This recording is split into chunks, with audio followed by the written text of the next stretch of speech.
Are the Auburn Tigers doing enough to secure their defensive line of the future?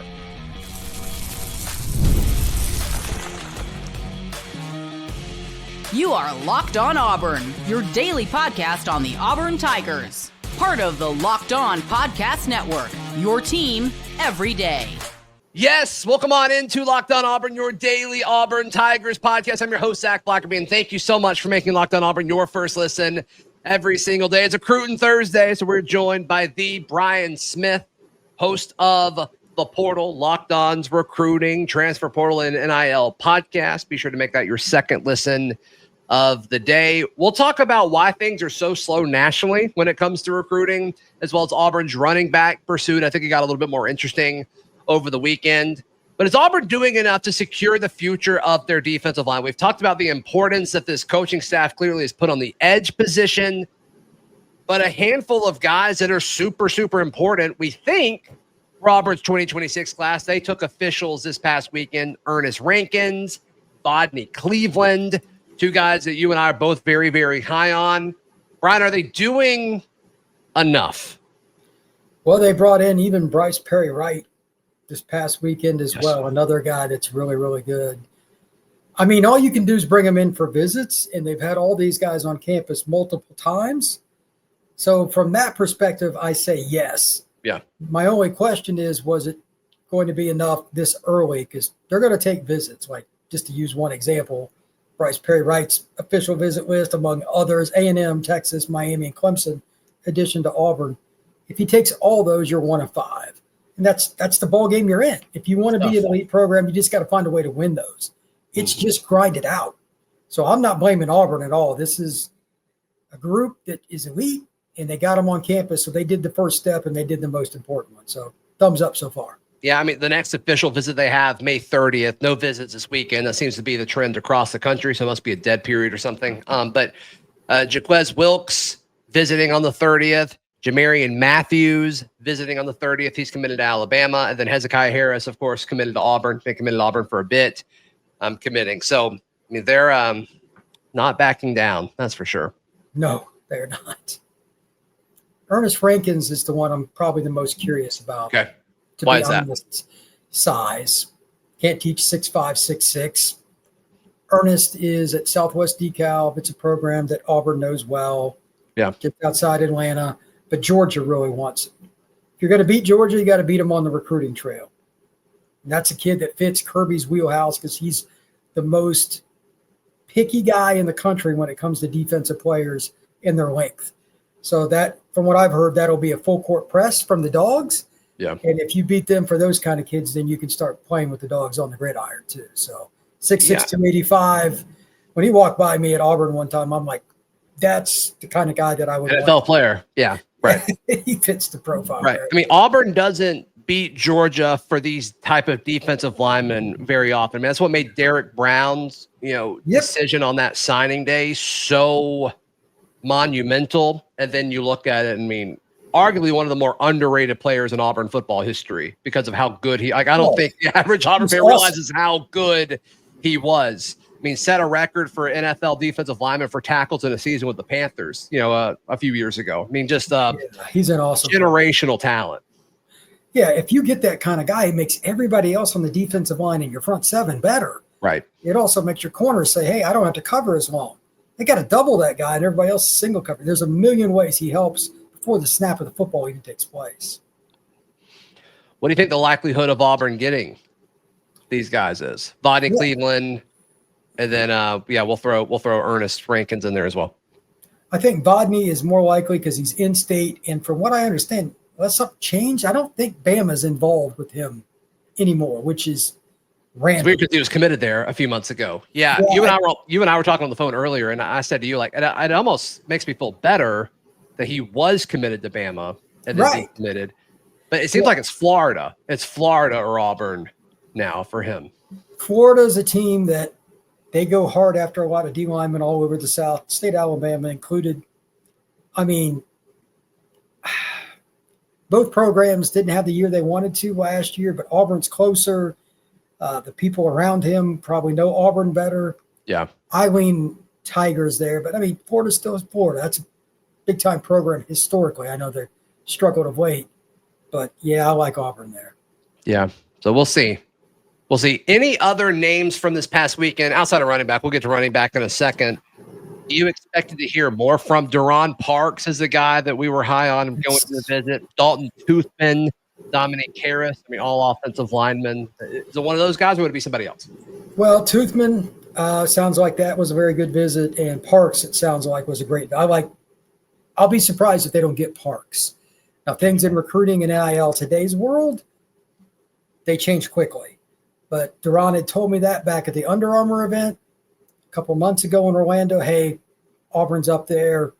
They've recruited me the hardest, got a great relationship. And then he said the same kind of things to some of the recruiting sites. Yeah. After the visit, I just expect him to take a couple more trips to be sure. But Auburn has always been at the top of his board. If he pulled out and said, you know what, I'm done, it wouldn't shock me either. So I like their chances of getting him, and he's a really good player. He's a bit underrated as well. What about Zion Ely just kind of popping up on a Friday? It's like, oh, he's on his official visit. Huh. Okay. Yeah, that one was random because afterward he said his recruitment was still shut down. If you're still taking visits, your recruitment is not. Yeah, it's like, no, you took an OV somewhere else. You're not. It's not shut down. You just willingly got recruited for 48 hours. No, it's not shut down. That's why I just kind of laughed. But he's 17 years old. It is what it is. I will just assume that he's a young man that is still going to at least take calls from Auburn. And if he took the OV, they're in the ball game. And I know I'm probably piling on here, but he's committed to Maryland. He can say whatever he wants about the future of that program. It's the state school for him. Yeah. They're not historically very good. I wonder if he wants to be sure who his at least second and third choices are. If, at worst case scenario, Maryland falls off a cliff this year. Where am I going? Because I'm not going to go there. That would be my guess. Because there's a lot of rumors about their coaching staff being in some trouble.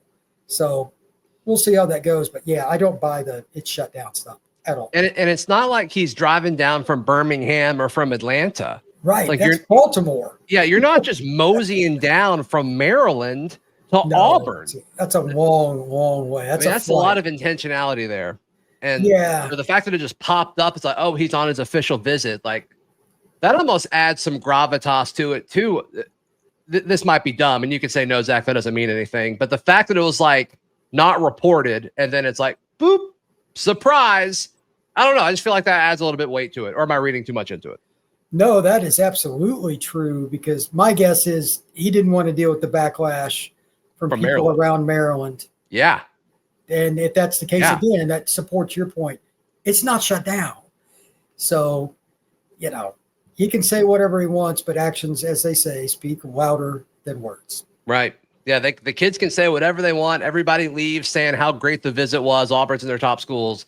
Yeah, whatever. You're taking an official visit. We know that. But follow the visits. Like you said, actions speak louder than words. So yes. Auburn's running back pursuit, I think it's very interesting because it seems like they're going all in on a few guys. And it's like, if you don't hit, what happens? Let's discuss that in just a second right here on Locked On Auburn. Today's show brought to you by our friends at FanDuel. I'm telling everybody, Brian. I'm telling everybody a few things. One, FanDuel is America's #1 sports book. Two, you can bet $5 if you're new. If you win, you get $200 in bonus bets. Three, there has been some movement on the line for Auburn going to Waco. It's been 1.5 in Auburn's favor all offseason. It's now 2.5. It's now 2.5. I predicted it's going to be 3.5 when it opens. So if you want that extra point, assuming I'm right, head over to FanDuel right now. Head over to FanDuel right now and get in on the action. NBA happening. Apparently hockey is happening. Get in on the action. $5. If your first $5 bet hits, you get $200 in bonus bets. Make every moment more with FanDuel, the official sports betting partner of the NBA and the Locked On Podcast Network. Brian Smith, host of The Portal, the #1, the best recruiting podcast out there. Nobody's putting out more episodes than you. That's for dang sure. That's for dang sure. I get notifications all the time. New episode of The Portal. Go subscribe 100%. Okay, looking at Auburn's running back situation when it comes to recruiting. The Portal put out the top 12 running back recruits for 2026. You have Derrek Cooper at #1. You have Lamar at #8, both currently not committed anywhere. Both of them were on Auburn's campus this past weekend, and both kind of said the same thing. They seem to get along. They seem to like each other. Derrek Cooper, it seems like it's Miami or Georgia, but Auburn's still hanging out. Jay Lamar, it seems like very similar to the Usman-Chroma situation a year ago, where it's like, I think he genuinely likes Auburn. He's just waiting for Georgia to say, hey, you can commit now. And it's just, I don't like being in that situation because we got burnt with that a year ago. And of course, Chroma ended up going to FSU weirdly. I'd be surprised if UGA wouldn't take Chroma or anybody in that ilk any year right off the bat. And this year it's Lamar. That 6 foot, 200-pound running back kind of fits their style. And Kirby's a South Georgia guy anyway. He's from Colquitt County. Yeah. If they're not wanting to take him right now, and I'm Auburn, I'm hammering that. Like, that's. You got to think that they are. What's weird, though, is a lot of the stories that I'm seeing written about Lamar and Cooper are quotes of them talking about each other. But I just can't see that really mattering in the grand scheme of things. Like, they're not going to play together, right? Like, they're not both going to Georgia. It's possible. It's possible, but would you say it's likely? I mean, like, Cooper likes Georgia a lot. That was his school over the last few years, but he grew up a Miami fan before that. So that's the connection to both. Now, Lamar is a different deal. I don't know him like I know Derrek. Yeah. But he's from the state of Georgia. It's pretty easy to figure out what most people around him want him to do. But Auburn recruits South Central Georgia, those schools right through there, have forever really well, going back to Pat Dye. So I'd be surprised if they're not in the finals. And his comments, like talking to Jason Caldwell and everybody else, like, he's really high on Auburn. Right. They did a really good job on the visit. So if he gets slow played at all by UGA or anybody else, and his list, Clemson's in there, like it's a who's list, Auburn's all in on him, and they have been for the entire time. So we'll see how it goes, but they need a marquee running back in this class. They need at least one. Brian, I would think the sales pitch for a top running back, as far as like access to quick playing time, would be pretty straightforward. I would think, yes, unless Hal Freeze used or didn't use Jarquez Hunter turned some running backs off, and that's somehow being used to negatively recruit these guys. That's the only thing I can think of. Because the path to playing time, if Jay Lamar or Derrek Cooper were to commit to Auburn, I mean, it's way quicker than any of these other schools we're talking about. Yeah, Clemson maybe, but they still have some guys maybe, but sure, that's pushing it. It might be the fastest at Auburn. It sure isn't Georgia #1. That's obvious. I don't know, man. My guess is Jay doesn't worry about it. Most elite players think they're going to play right away, and it's not true. But nonetheless, the depth chart matters. Auburn right now is in a lot of flux at running back. You and I talked about that a couple of weeks ago. Like, who's really going to be the main guy? It's debatable. Yeah, this year, like, I think it's Damari. You know, there's been some late buzz for Jeremiah Cobb, which he could put it all together. I don't know how much he fits what we've seen Hugh Freeze use running backs in the past. Not saying that he can't adjust and all of that. And then, you know, we'll see what happens with Alvin Henderson. We'll see what happens with Darrell Robinson. I don't know. And if I'm a 2026 elite running back, like, I'm paying attention to that. Yeah, Auburn may or may not get one of these top guys this summer, but if they flipped one in October, would it surprise me? No. Well, what do they do if they don't get one of these top guys? Do you settle? Do you get a 3-star guy that you like just to fill the room and say, hey, you know, we may just have to go to the portal for a running back? What do you think the strategy is if Auburn doesn't get one of these two guys? Because, I mean, I'm looking at the official visit schedule, and I don't think there's any running backs scheduled to visit officially over the next few weeks, unless I'm missing somebody. My guess is twofold. Number one, your point about the transfer portal option in December is real. That's always your backup plan, right out of the gate, just naturally. But I would be willing to bet there are a couple other running backs that, although they haven't committed to an official visit, they're talking to Auburn. Do I know who they are? Like, what's their next pecking order? Hard to say, because like Crowell is one Xavier Crowell, but I don't feel too good about Auburn's shots there. He's a kid that might end up on my list after this year. I'm curious about him because he reclassed. So I didn't put him in my top 12, but he's electric. But it sounds like Bama for him, and we'll see. But if it's not him or Lamar or Cooper, I guarantee you there's somebody else they're still keeping tabs on. That I just don't know who it is. Yeah. Could be somebody committed somewhere else too, and that's why we don't know. Yeah, it's still just odd that there's not. I mean, they can add an official visit. These go through like June 16th. So, I mean, they've got plenty of time, but it is a little odd to me that those are the only two guys outside of Kroll. I have a hard time counting him, but we'll see. Maybe the official visit will turn things around. That'd be awesome. But I don't know. I'm just a little surprised by that. The urgency, like, does it make sense to settle for a running back with the portal? And it may not. It may not make sense. Well, that's the other thing. They may be going like, you know what? We're going to go big or go home during the recruiting cycle. And if we don't get that guy, we take that money and we use it on a portal running back, and we'll outbid somebody if we have to. You also, Brian, last year got Omar Mabson, who reclassified. He's supposed to be in this class. And so are they okay with Omar being this class's guy? I mean, as far as age goes, are you okay with that? They could redshirt him and count him towards the next class because that would be the same thing. Absolutely. How would you view Omar Mabson if he was in this class? He's a top 250 kid conservatively on the national scale, and he's a powerhouse. Like, he reminds me a lot of a certain running back who just went to the NFL from Auburn, Jaquez. So, powerhouse, man. Like, his lower body strength is insane. He's 210, 215 pounds. I think he could be an every down back in the Southeastern Conference. Do I want him to be that as a freshman, 17, 18 years old? No. But in 2 years, he might, as like a junior, he might be your number one. Mm-hmm. I'm starting to lean more. I've talked myself into this. They're going for the elite guy, or they're going to go to the portal. That's my guess. And I don't hate that. I mean, you see that more with basketball, where it's like, okay, if you don't get a freshman that you don't feel like can contribute quickly, like, you're better off getting a portal guy who's played somewhere else that, you know, it's looking to upgrade. I think at running back, from a mentality standpoint, like, I think that makes more sense.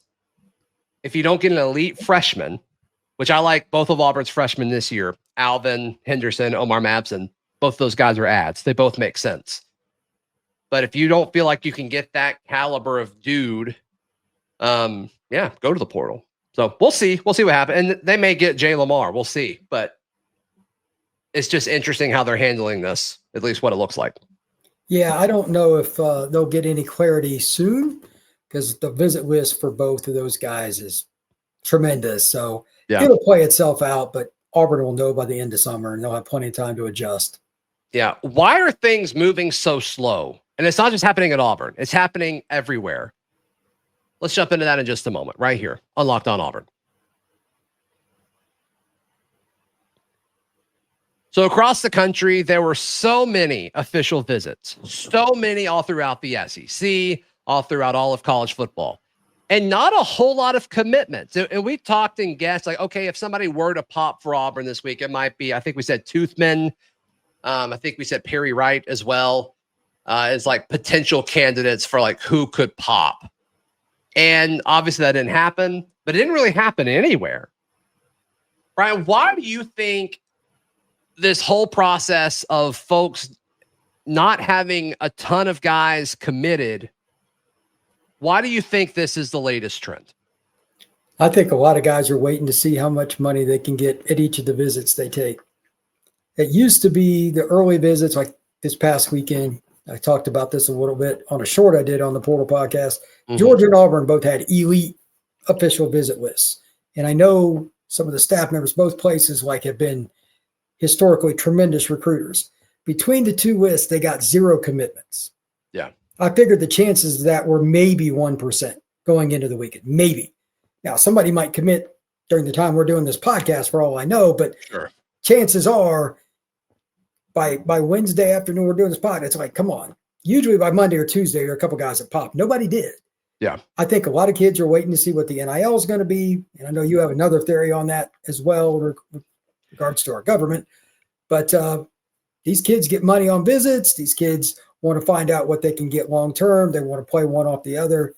It's a little more complex than it used to be, to say the least. Yeah. Yeah. And then there's the element that's out of everybody's hands that you just said, this, house settlement hearing that's supposedly going to end in July, the whole like rev share stuff that's going to go into play on July 1st as well.